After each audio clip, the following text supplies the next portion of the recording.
দেখতে হবে কোথায় আছে সোনা ছেলে জমি। ঠিক আছে তাড়াতাড়ি করে নাও। হ্যাঁ আমি কিন্তু মুছে দেবো।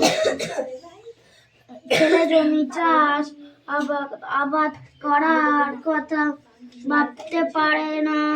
সে চিরকাল শুয়ে বসে কাটিয়েছিল, কিন্তু সোনার লোভে বড় লোভ আবার আর সোনা আলসেমির রোগও কম নয়।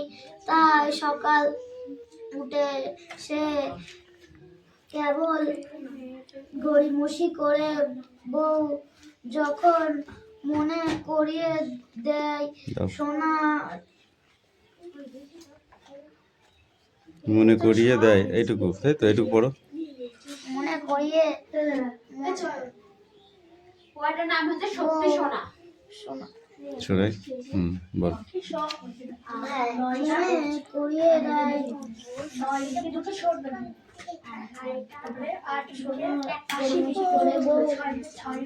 মনে করিয়ে দেয় সোনার তার খোঁজার কথা। তখন সে গজগজ করে দূর কোথায় সোনা পোতা আছে তার ঠিক কোন কেন কে যাবে। তবে ঘোরাঘুরি করতে তার চোখে থেকে ঘুম দেওয়া ভালো। তার থেকে টেনে ঘুম দেওয়া ভালো, তার চেয়ে টেনে ঘুম দেওয়াই অনেক ভালো নয়, অনেক। ঠিক আছে, আচ্ছা ওটুকু হলো। এটা হেভি মানে কি, এটা কিন্তু পড়াটা কিন্তু হেভি ইম্পর্টেন্ট, বুঝেছিস? এই পর্যন্ত পড়তে হবে। হ্যাঁ, এখান থেকে বউ বলে তুমি মজদুর লাগিয়ে জমি খোঁড়াও না। বউ কি বলে? মজদুর লাগিয়ে জমি খোঁড়াও না, সোনা যদি পাও তবে আমাদের কপাল ফিরে যাবে। চুপচাপ বসে থেকে কি লাভ? বাবা যখন বলেছে তখন চেষ্টা করে দেখতে দোষ কি? বউয়ের পরামর্শ শুনে ছেলে দুজন মজুর ডাকিয়ে জমি খুঁড়তে লাগিয়ে দেন। কজন মজুর ডেকে এনেছিল? দুজন। তার বউ আবার এসে বলে ওদের ওপরে ছেড়ে দিয়ে নিশ্চিন্তে হয়ে ঘরে বসে থেকো না, জানো তুমি কোদাল নিয়ে যাও, তা না হলে ওরা যদি সোনার তালটা পেয়ে যায় তবে তা সরিয়ে ফেলতে কতক্ষণ? যদি সোনার তালটা পায় তাহলে সেটা সরিয়ে ফেলতে আর কতক্ষণ সময় লাগবে? ঠিক আছে। তখন ছেলে ভাবে বউ ঠিক কথাই বলেছে, ওদের বিশ্বাস কি? ওরা যদি সোনার তাল সরিয়ে ফেলে তবে সব চেষ্টা বৃথা। তাই সেও একটা কোদাল নিয়ে কাজে লেগে যায় মাঠে। কাজ করতে করতে ওদের ওপরে নজর রাখার সুবিধা হবে। যত মাটি খোঁড়ে চাষির ছেলে তত সোনার জন্য মরিয়া হয়ে ওঠে। কিন্তু সকাল থেকে সন্ধে পর্যন্ত 5 বিঘে জমি খোঁড়াখুড়ি করেও কোথাও এক টুকরো সোনা পাওয়া গেল না। বুঝতে পেরেছ?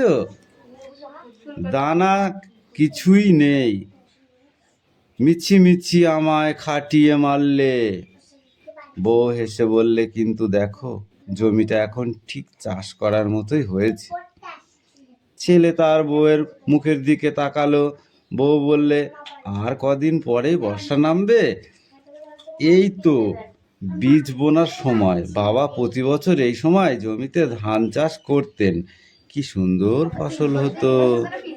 এটুকুই নগো। বাবা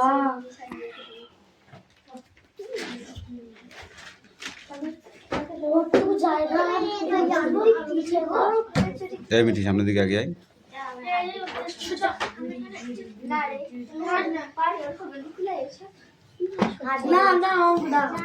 দেবো এই অঙ্ক টুকা হয়ে গেছে, আর বাকি নেই তো? বাকি নেই তো? ওকে।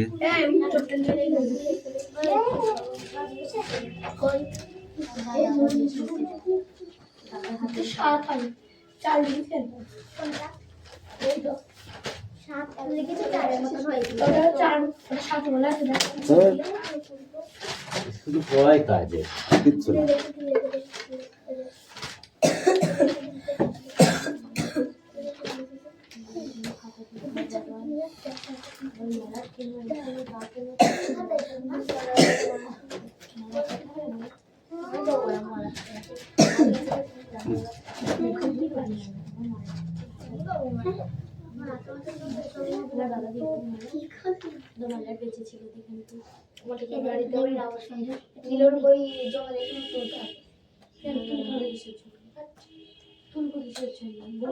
পড়তে পড়তে ছেড়ে যাবে তুই ওখানে যাবি পড়তে পড়তে ছেড়ে যাবে আমি শুধু বেড়েছি আবার তো হ্যাঁ আমি কি পিনটা খুলে নাম্বার খুলে দিই এটা আলাদা অঙ্ক খুলবে লাগবে মনে হ্যাঁ এটা 2 নাম্বার।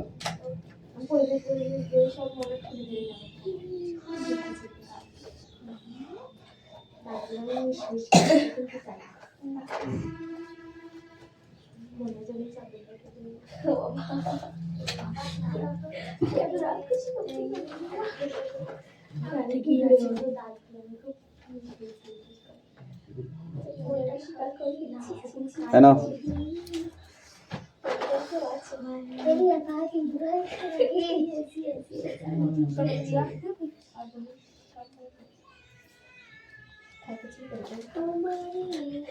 হ্যাঁ এই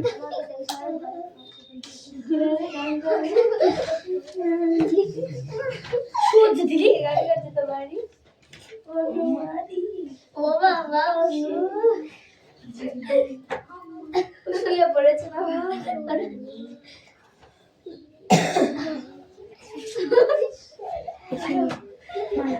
হ্যাঁ দেখে যেতে সরি দিলাম অন্য কারণ বোর্ডে করবো আর কালী বাজে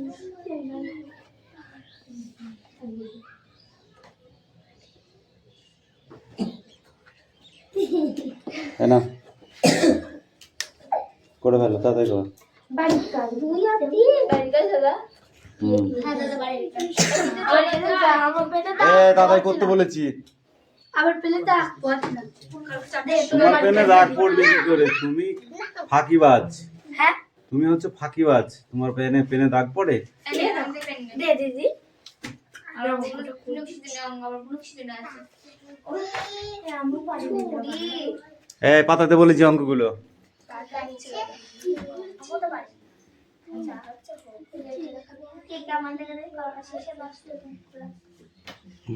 রাজ রাজ কি করছিস?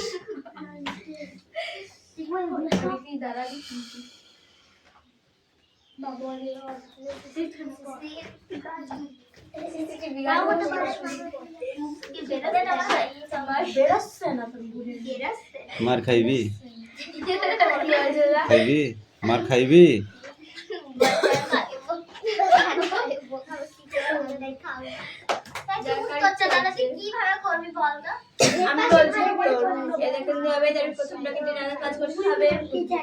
বললি বুঝিনি? বললি তো বুঝিনি অ্যাকচুয়ালি। প্রথম অঙ্কটা ওই জন্য আমি করে নিতে বলেছি। ঠিক আছে গুড। তারপরে কিছু গুণ এখানে থাকলে গুণের কাজ করতে হবে না, যোগের কাজ না, ভাগের কাজ করতে হবে না। ভিতরে তো সোজা জিনিস দেয়া আছে, ঠিক আছে? ব্র্যাকেট কটাকে বোঝার জন্য আমি এত ইজি অঙ্কগুলো তোমাদেরকে দিয়েছি, ঠিক আছে? এবার ব্র্যাকেট গুলোকে মানে সঠিক জায়গাতে বসাতে হবে, এটা আগে শেখো, তারপরে অঙ্ক যেটা আসবে সেটা তো পরে করাই যাবে, ঠিক আছে? একটা কথাই বলে যে সরল বাদাই গড়ল, ঠিক আছে? সরল কিন্তু গড়ল বাঁধাবে। আর ব্র্যাকেট যদি ঠিকঠাক না হয় তাহলে অঙ্ক কিন্তু সঠিক আসবে না, অ্যান্সার আসবে না। ওকে?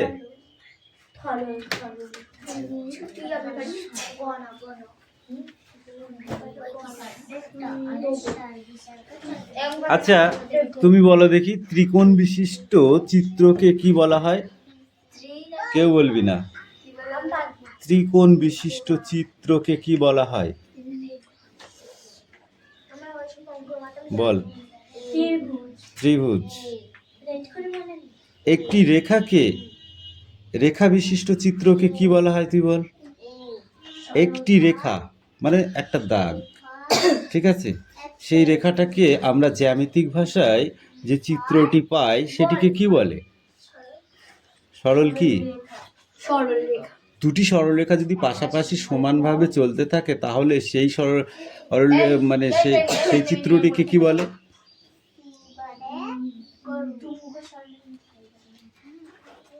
এই দিশা তুমি বলো, দুটি সরলরেখা পাশাপাশি একই সমানে চলতে থাকলে সেটিকে জ্যামিতিক চিত্রতে কি বলা হয়?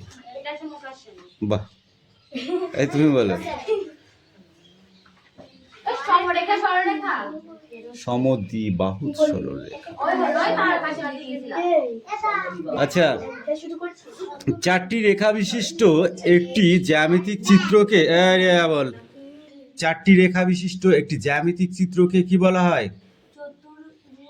চতুর্ভুজ।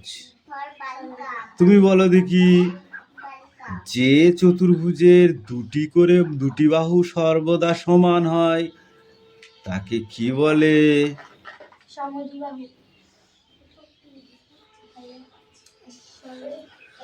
বর্গক্ষেত্র। না না না, মোটেই না। কি বললাম? নো, সমদ্বিবাহু কি? সমদ্বিবাহু সরলরেখা, সেটা তো আগে আমি বলে দিয়েছিলাম। তাহলে এটাকে কি বলে? এটাকে বলে বর্গক্ষেত্র।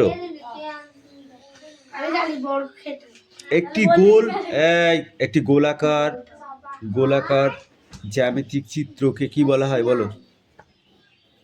দিশা বল, একটি গোলাকার জ্যামিতিক চিত্রকে কি বলা হয়? কান ধর। আমি যেটা ধরেছি সেটা অঙ্ক নাই, কি বাংলা? তুই বল। বৃত্ত বলে, এগুলো বাচ্চারাও জানে, ঠিক আছে? তোরা বাচ্চা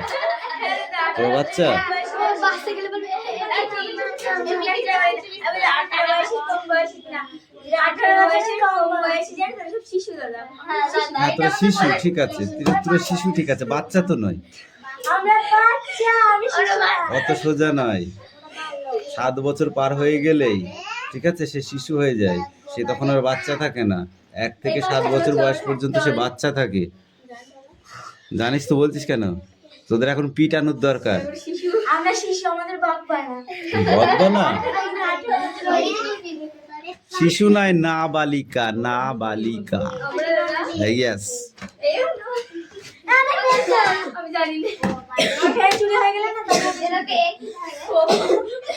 ও চাইল্ড, শিশু। ওই কত হাসি আসছে কোথা থেকে?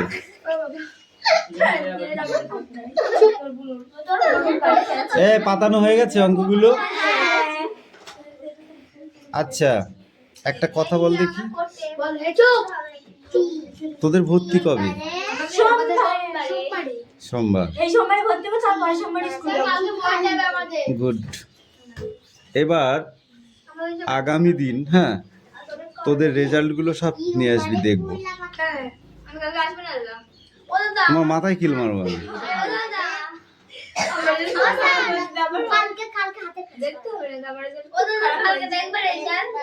আরে খারাপ হোক, তবু তো আমি বুঝবো যে এই সাবজেক্ট গুলো কম হয়ে গেছে, এগুলো তোকে বেশি করে ইয়ে করতে হবে, ট্রাই করতে হবে। ওইসব বলে হবে না, সবার রেজাল্ট কালকে নিয়ে আসবে। এই দিশা, কালকে রেজাল্ট নিয়ে আসবে, ঠিক আছে?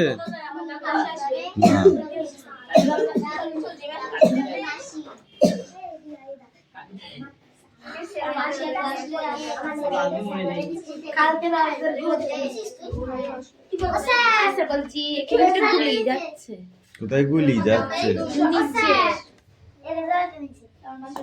আজকে দেখবো না বলেছি।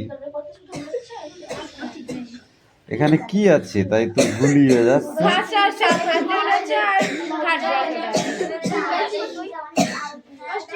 এটা ভাগ, যেখানে বিয়োগ দিয়ে তুই দিয়েছি, ঠিক আছে। 65, 5 যোগ করলে 70, এবার 15 দিয়ে 70কে গুণ করলে কত হয়? তো ওইটা থেকে 75 বাদ দিলেই তো 1050 হলে 1050 হবে, ঠিকই আছে। হ্যাঁ, তার থেকে 75 বাদ দিবি।